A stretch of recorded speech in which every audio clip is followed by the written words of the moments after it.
ডিম করব, আলু দিয়ে হাঁসের ডিম করব। আর আমি এখানে সব রকমের শাক দিয়ে, পালং শাক, ধনিয়া পাতা, তারপর ডাঁটার পাতা দিয়ে একটা শাক করছি।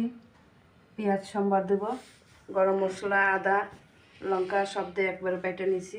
ডিমটা এখন আমি ভাজা নেব।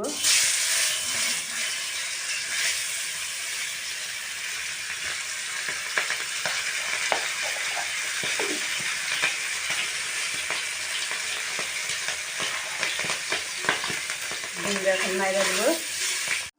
ডিমটা দেখেন সুন্দর লাল হয়ে উঠছে। এখন আমি ডিমটা নামাইয়া দেবো আর একটু ভাজা হয়ে যায় নামাই।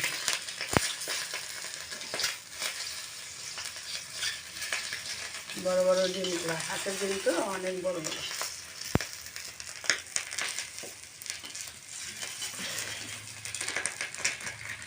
এখন আমি ডিমটা নামাইয়া দেবো।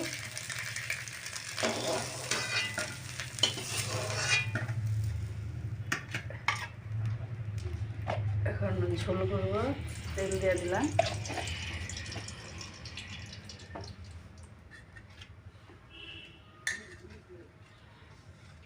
পেঁয়াজ কুচি দিয়ে দিলাম।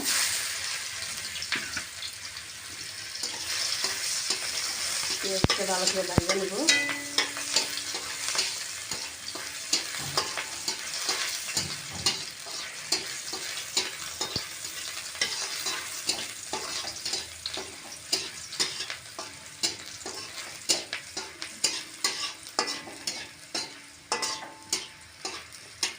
দেখেন পেঁয়াজটা ভাজা হয়ে গেছে। এখন আমি মশলাটা ভাজা নেব।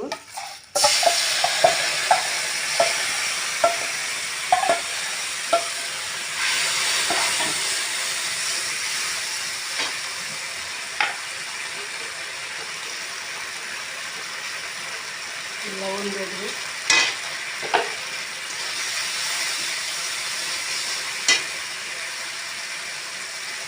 হলুদ দিয়ে দিলাম,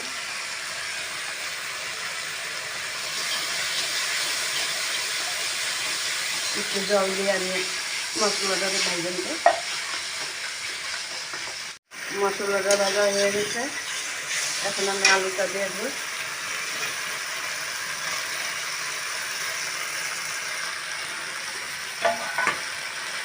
আলুটা দিয়ে দিলাম। এখন আমি নাড়বো।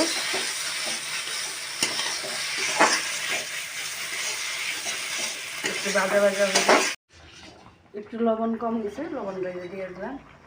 অনেক সুন্দর হয়ে যাবে। আমার ঝোল ফুটে গেছে, এখন নামিয়ে দেবো।